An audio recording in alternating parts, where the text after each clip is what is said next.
We mentioned the Dolphins during that conversation, and during the show we talked about the decision to sign running back Mark Walton, fourth-round pick of the Bengals in 2018, didn't contribute much last year, not a high-end talent, not like a Joe Mixon type of a figure, cut by the Bengals after 3 off-season arrests. The Dolphins give him a tryout. They signed him to the 90-man roster. Here's what I'm struggling with. Yeah, look, sure. 3 arrests are 3 arrests. Right. And I'd like to think at a certain point, wrong place, wrong time goes out the window. You start making sure you're in the right place all the time, and you never get yourself in a spot where you can be accused of anything wrong. Second chances typically go to guys who are highly talented. The Dolphins apparently see enough in Mark Walton to justify a second chance. What do we see in? What's he done to justify a second chance? Like, there's plenty of running backs out there. Why are you rolling the dice on a guy who there's no reason to believe he's going to be a great player? And maybe we're missing something. And I think that's the message. The Dolphins must see something the rest of us are missing, because why else would you put yourself in this position where you're giving a second chance to a guy that is fungible? No, I think that's exactly what it is. They see a player here that's they probably had their eye on. First of all, that's where I make the first connection.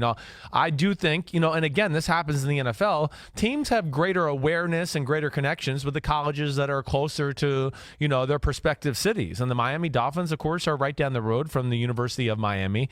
I would think they're very well connected to that school down there and all the people that are around the football program with the Hurricanes, to where, they feel like they know the player. That's probably one reason they're taking a little bit of a chance here and just dealing with the bad PR. The other thing is, I think they do look at it and go, this guy has a chance to be starting running back type material. He does.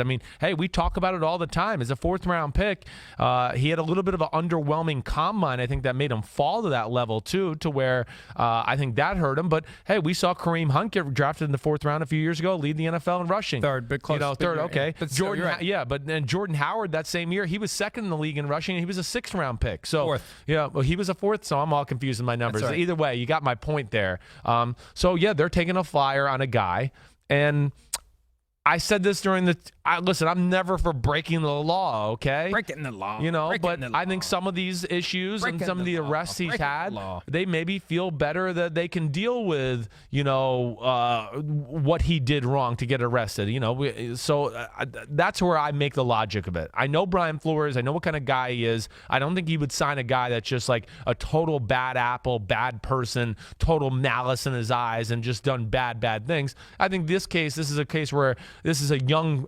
man who made some immature mistakes, not necessarily mean malice, like trying to scam the world type mistakes. By the way, we'll split the difference on Jordan Howard. He was a 5th round. He was a 5th round. Okay, good. But I went 4 and you went 6. So Price is right. I'd win. You went, Under. Well, no, you went under. It went over you, don't you? I win. I kept it under. Shut up. Yes. All right. But again, that's the takeaway here. Now that we've talked it through, they see something in Mark Walton. I think that so. Maybe the rest of us don't. Yes. And they wouldn't be doing this if they didn't think he's going to make it to the 53-man roster and he's going to contribute to the team. This isn't just we're going to take a flyer on a guy who's been arrested 3 times. No, I don't think it is that either. And I think because of the arrest, and again, I'm not saying any of them are good, I don't think they're the most egregious things we've ever seen in the world, and especially maybe felony in the world charges for concealed weapon. And I understand. But how many directions that can go? I understand. You know there could be abuse. Hey, one thing we're learning from the Robert Kraft case, there's plenty of police abuse. Right.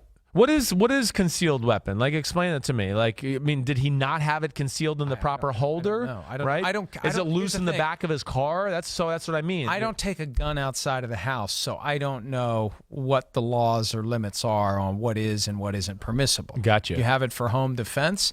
Under the thing that never happens, but you want to be ready just in case. Right. But you don't take it out. I would have no reason to take it out of the house.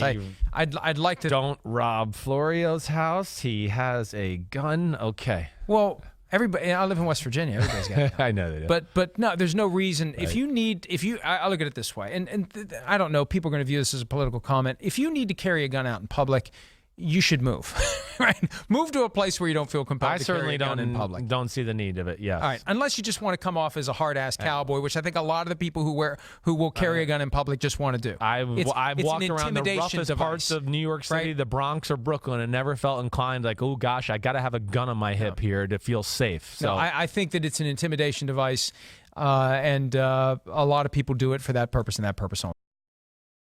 Hi, I'm Mike Tirico, and thanks for watching. Make sure to hit subscribe for the latest news and highlights from NBC Sports.